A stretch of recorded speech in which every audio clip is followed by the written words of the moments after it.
E a Câmara analisa um projeto de lei que facilita a quebra de patente de duas marcas de canetas emagrecedoras. A iniciativa, que já teve a urgência aprovada e agora tem tramitação acelerada, torna os medicamentos Mounjaro e Zepbound de interesse público. Ao considerar as duas marcas de interesse público, o projeto cita um dispositivo da atual lei de patentes que prevê a concessão de licença compulsória para a exploração da patente quando há interesse público ou emergência nacional ou internacional. O mérito do texto ainda precisa ser votado pelo plenário da Câmara e, caso seja aprovado, será enviado para análise dos senadores. Para valer, o projeto também precisa da sanção da presidência. Para debater se deve haver ou não a quebra de patente dessas canetas emagrecedoras, eu converso agora com Mário Heringer, deputado federal e autor do projeto, e com Zacarias Calil, deputado federal e integrante da Frente Parlamentar pelo Livre Mercado. Aos dois eu agradeço pela presença aqui no SBT News. Muito boa noite. Vou começar com o deputado Mário. Deputado, a patente deve ser quebrada dos medicamentos? Sua opinião? Eu não tenho dúvida nenhuma. Primeiro, quero saudar aí o Zacarias Calil, um excelente médico, um excelente profissional na área da cirurgia, principalmente de gêmeos siameses. É um dos expoentes brasileiros e nacionais disso. Prazer estar falando com você aqui, Zacarias. Mas eu não tenho dúvida nenhuma, Leandro, que é um momento importante para o Brasil. É um momento porque essa quebra dessa patente vai nos colocar numa posição diferenciada. É a posição de não ter a subserviência frente ao progresso, frente à criação de novas tecnologias e novos insumos que melhorem a saúde do brasileiro. A obesidade, a hipertensão e uma série de outras doenças estão sendo resolvidas com muita facilidade com esse medicamento, que tem um preço exorbitante e que impede que as pessoas de classe média, não é nem os mais pobres, de classe média consiga chegar nesse medicamento. A grande discussão é se há ou não há a tal da segurança jurídica. Segurança jurídica, ela não pode estar acima de qualquer proposta que melhore o estado clínico da nossa sociedade. E eu não tenho dúvida nenhuma que o meu querido colega Zacarias Calil, apesar de ser um defensor do livre mercado, também como médico, vai entender o que eu estou falando. Vamos ouvir então, deputado Zacarias. A patente deve ser quebrada, deputado? Boa noite. Boa noite, Mário. Um prazer enorme vê-lo mais uma vez aqui. Boa noite a todos os telespectadores. Realmente eu sou contra. Primeiro que é um assunto muito delicado você quebrar uma patente. Eu sou detentor de uma patente de um medicamento que eu desenvolvi para redução de tumores em crianças. Tumores esses benignos, né? E digo o seguinte, que é um risco de uso indevido, né, do artigo 71 da Lei 9.279 de 1996. Que esse artigo 71 diz o seguinte, que você permite a chamada licença compulsória, que é a quebra de patente, em situações excepcionais, como uma emergência nacional ou um relevante interesse público formalmente declarado.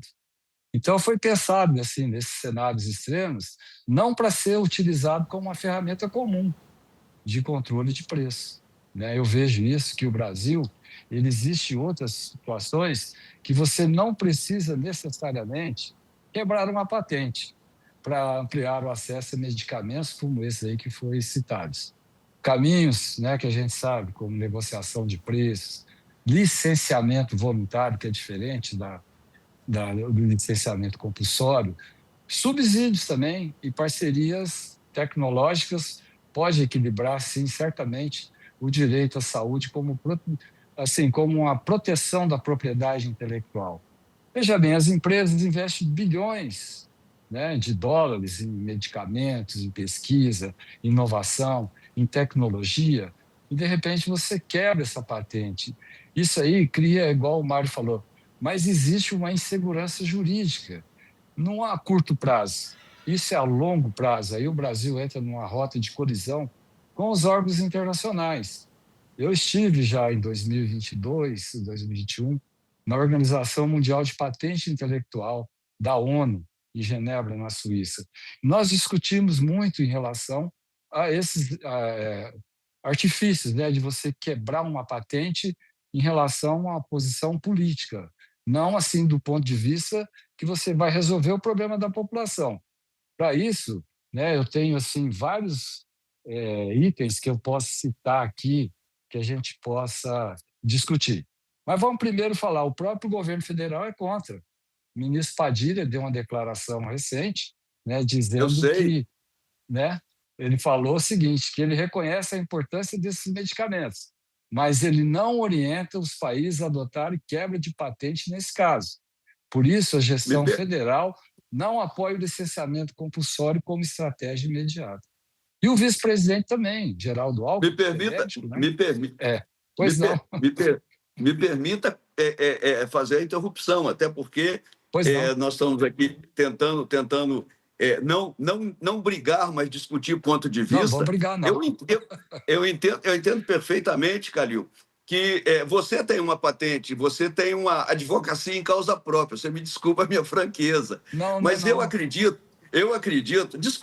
acredito piamente que acima dessas defesas todas está o interesse público maior. As pessoas estão. Se você pensar que o benefício para isso é imediato, que nós vamos ter que esperar 20 anos a quebra da patente do Monjaro, é muito tempo para se esperar. E essa questão é uma questão que nos coloca sempre a reboque dos países que investem em pesquisa mesmo. A China não fez isso, está a potência que está. A Coreia do Sul fez, o Vietnã do Sul fez. Os países asiáticos todos fizeram e fizeram diferente. Eu não tenho dúvida nenhuma que eles estão diferentes porque... E olha, eu estou falando de patente só de Monjaro. Se eu falar de patente de tecnologia, de um monte de coisa, que nós nos colocamos sempre a reboque de um tempo, a gente fica sempre 20 anos atrasado para avançar no nosso progresso. Nós não temos um país que faz investimento em pesquisa. Por que não tem? Porque a gente está sempre parasitando pesquisas que foram com a sua patente vencida automaticamente. Os nossos laboratórios não fazem pesquisa, eles têm que ser estimulados para fazer. Então, se a gente continuar assim, desculpa só mais um segundinho, se a gente continuar assim, a gente vai continuar o que somos, sempre o país de esperança, sempre o país do futuro. Para mim, essa discussão do Monjaro, e eu não estou falando de outros medicamentos, é Monjaro já, é para fazer agora, para que nós não tenhamos que esperar 20 anos.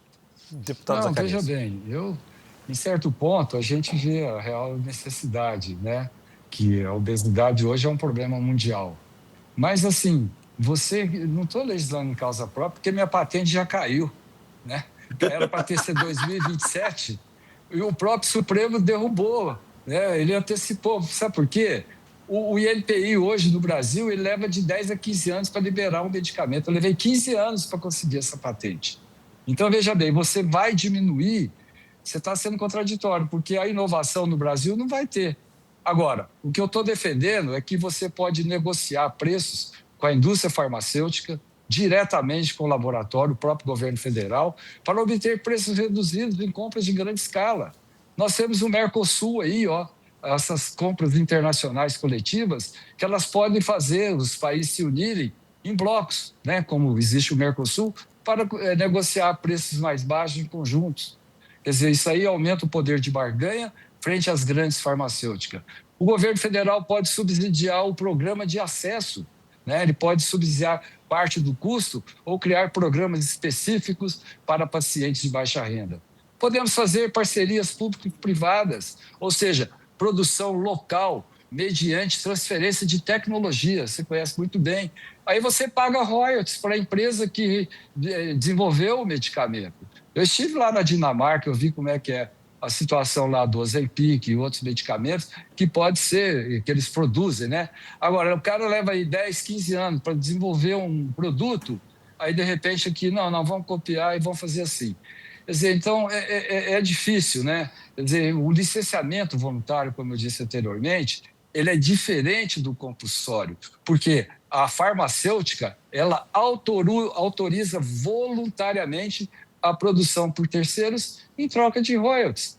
Você vai baratear o medicamento, quer dizer, ou seja, o que vai acontecer? incentivo à inovação nacional. Isso é importante. Você mesmo falou, investir em pesquisa e desenvolvimento de alternativas terapêuticas nacionais, reduzindo a dependência de medicamentos patenteados no exterior. Calil, eu concordo plenamente com você. Eu concordo. Alô? Eu concordo plenamente. Oi, desculpa. Pode seguir. Eu concordo plenamente com você nos seus argumentos, mas os seus argumentos são argumentos procrastinadores. Eles levam muito tempo para acontecer. Eu não vejo uma possibilidade. Eu não vejo uma possibilidade de negociação sem posição de força. Até porque ninguém dá nada de graça, e principalmente os países ricos e as farmacêuticas não vão dar nada de graça. Eu também não acho que tenha que ser de graça, mas tem que ser uma coisa menos escorchante. Tem que ser um preço que as pessoas possam pagar. Eu não tenho dúvida, qualquer mecanismo. O mecanismo possível é o mecanismo de resolver. O mecanismo de conversar, fazer reunião, fazer negociação. Por exemplo, se a gente usar o Mercosul, como você acabou de dizer, vamos usar a quebra de patente que não existe no Paraguai e que já está produzindo o Monjaro lá. E olha, não fala que é coisa de porcaria, não, porque a gente já pesquisou, inclusive, os laboratórios estão fazendo e a qualidade dos laboratórios. O medicamento lá não é ruim, não. O ruim é contrabando, o ruim é a polícia, o ruim é o transporte em condições ruins, que pode degenerar o medicamento e fazer com que as pessoas tenham problema. O ruim é o contrabando. Agora, se nós imaginarmos que a gente pode usar o Mercosul e for uma solução, já é uma solução de quebra de patente. A gente compra do Paraguai a R$70, R$80 a caneta e aí vai ficar tudo bem. É isso que eu penso. Exatamente. É o que eu falei, né? A gente pode fazer essa compra coletiva, né? E você vai baratear, porque quanto mais você tem, você sabe que diminui o preço, né? Quem sabe é uma saída. Agora, Mário, eu vejo assim, a quebra de patente é uma situação muito delicada. Um país que quebra uma patente, igual aconteceu há uns anos atrás, quando tinha um jogo, um videogame chamado Atari, não sei se você se lembra dele, quebraram a patente, velhinho, deu um problema seríssimo. Né? Até hoje existe essa desconfiança. O Brasil não pode passar por isso. Veja bem, o Brasil não investe em inovação, assim como deveria investir. Eu tenho uns dados aqui de 2025 que o Brasil é o 52º país entre 139 que não tem inovação. E a gente sabe que a China está entre o top 10 dos países, como a Dinamarca, Suécia, Estados Unidos, na inovação. Veja bem, é complicado a gente falar que vamos quebrar através de um projeto de lei. Agora, é uma situação que coloca o Brasil, a longo prazo, com uma desconfiança internacional. É isso que eu estou debatendo. Deputado, não estou contra o uso do medicamento, de maneira alguma. Nesse ponto, deputado, eu pergunto, a quebra de patente pode afastar investimentos no país, no Brasil? Deputado Mário. Sim, senhor. Você está perguntando? Para mim? Uhum. Deputado Pode Mário. ser. Sim, eu vou responder. Olha, veja bem, é tão importante isso, essa pergunta assim, que o senhor fez, que o próprio vice-presidente, o ministro que é o Alckmin, né, que é do Desenvolvimento, Indústria e Comércio, ele declarou que ele é contrário a projetos de lei que alteram regras consolidadas da propriedade intelectual, especialmente os que prevêem quebra de patente com os de tramitação, esse do PL 78 de 2026. A justificativa dele é a seguinte, é que essas mudanças, nesse sentido, podem gerar insegurança jurídica e afastar investimentos em inovação, prejudicando a atração dos centros de pesquisas, desenvolvimento e tecnologia no Brasil. Essa aqui é a fala Calil, eu não concordo. Eu não concordo com com o vice-presidente, eu não concordo com o ministro da Saúde, porque eles estão na posição deles e eu acho que estão na posição onde devem estar e querem estar. Ninguém é obrigado a estar na posição de ninguém, mas eles estão numa posição de defesa do status quo. Eles estão na posição de defender o menos difícil, o menos complicado e o menos problemático. Me desculpe o vice-presidente da República, tive com ele essa semana, falei com ele a respeito disso, tive com o ministro da Saúde, falei com ele a respeito disso, e disse que eu insistiria na minha tese, não porque a minha tese seja melhor, É porque minha tese é a possível e é uma tese onde a gente resolve o problema de maneira mais rápida para dar ao Brasil uma chance. Se você for imaginar que nós vamos esperar 20 anos para a quebra o final da patente do Monjaro, nós estaremos 20 anos atrasados com relação a todo o resto do mundo que tem isso. Além disso, você que é um cara muito bem informado, e eu sei disso, você sabe que já existe um novo medicamento do mesmo laboratório que chama-se retatrutida, que é melhor que o Monjaro ainda. Então é o seguinte, nós não estamos nem falando de retatrutida, nós estamos falando de Monjaro que é a tizazepida, entendeu? Então a conversa é num nível de um medicamento. Mas eu, como político e como cidadão brasileiro, eu sou defensor 100% da engenharia reversa. Eu sou defensor 100% que nós peguemos toda a tecnologia disposta no mundo e desmontemos ela e entreguemos para os nossos garotos, para os nossos cientistas, para que eles busquem, a partir da inteligência construída, um caminho novo para o Brasil. O Brasil, enquanto não tiver um caminho novo, e nós não vamos precisar de fazer subir os mesmos degraus que a pesquisa do outro subiu. Nós podemos pegar da deles e avançar. O problema nosso é que a gente está avançando sempre atrasado. Os investimentos em pesquisa no nosso país, feito pelo pessoal de fora, são investimentos que não redundam em benefícios para a gente. Nós temos agora uma cientista brasileira que descobriu lá o poder da polilaminina, não sei se você viu, para pacientes que têm lesões medulares.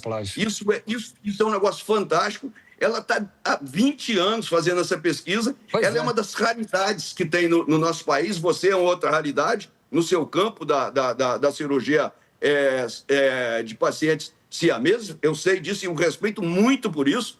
Mas eu entendo que nós precisamos, nesse momento, pensar mais no grande público, naquela grande pessoa que não pode. Você não tem noção mínima do que repercutiu esse projeto no nível nacional para mim. Eu estou recebendo pedido de rádios de cidade do interior do Acre para dar entrevista. É um negócio assim que eu nunca imaginei. Eu sou mineiro, achei que eu ia ficar dentro da minha bolha. A minha bolha explodiu. Então, eu vejo que eu não fiz isso por problema pessoal, mas eu vejo que as pessoas precisam. Não, eu entendo, Mário. Eu não estou, assim, debatendo o uso do medicamento. Estou debatendo a quebra de patente. Porque os investidores, eles buscam segurança jurídica e estabilidade regulatória. O Brasil precisa disso. Se as regras forem estáveis, o capital tende a buscar outros mercados. Aí o país pode passar a ser visto como um ambiente regulatório bastante imprevisível.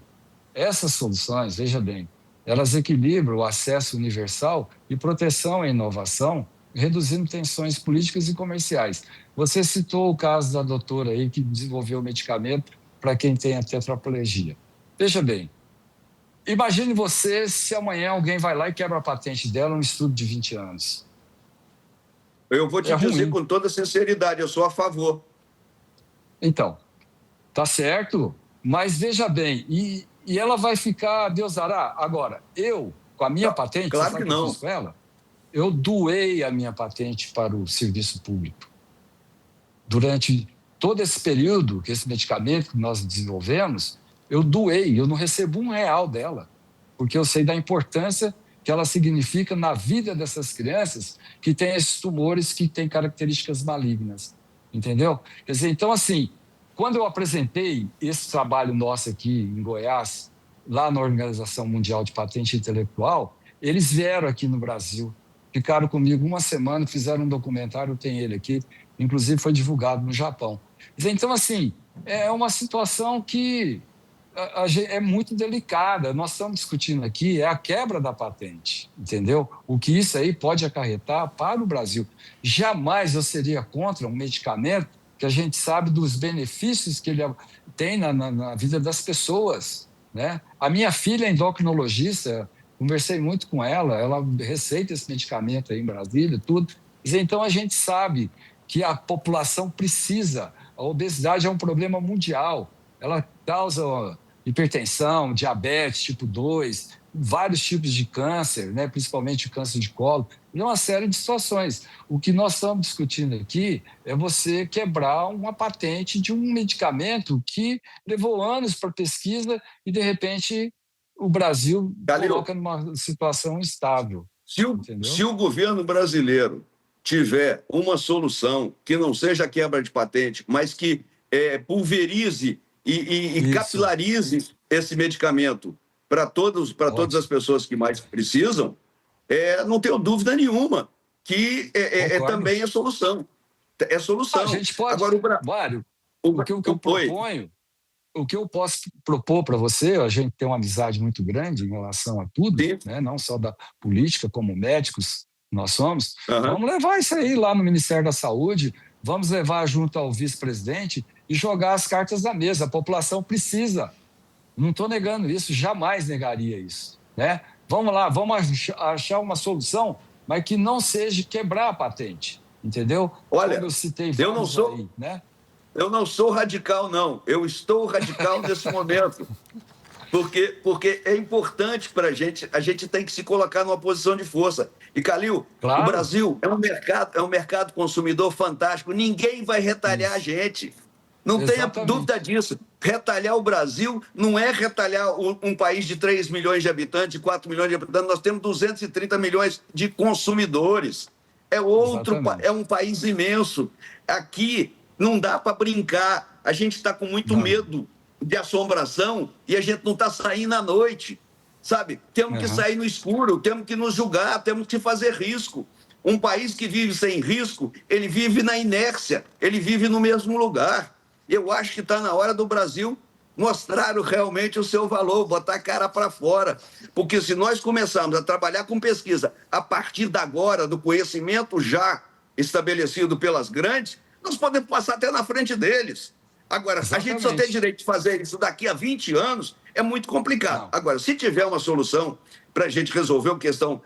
Olha, são 70 bilhões estimado de economia com o uso do Monjaro para a população. 70 bilhões só no SUS. Então, isso é muito bom. Então, na verdade, eu estou aqui, a minha campanha é Monjaro já. Se a gente não... E não precisa ser por quebra de patente. Se a gente arrumar outro jeito, eu bato palma e digo, é assim que eu quero. Senhores... Mário, nós estamos ao vivo, vamos fazer esse compromisso com a amizade, com tudo que a gente tem. Vamos procurar o Ministério e vamos procurar os dois ministérios, né? E apresentar essas soluções. Eu acho que isso aí vai ficar bom para todo mundo e a população brasileira vai se beneficiar disso tudo. Senhores, o debate, a conversa fluiu e muito. Os senhores foram, usaram da polidez. Eu deixei os senhores colocarem aqui os elementos de argumentação.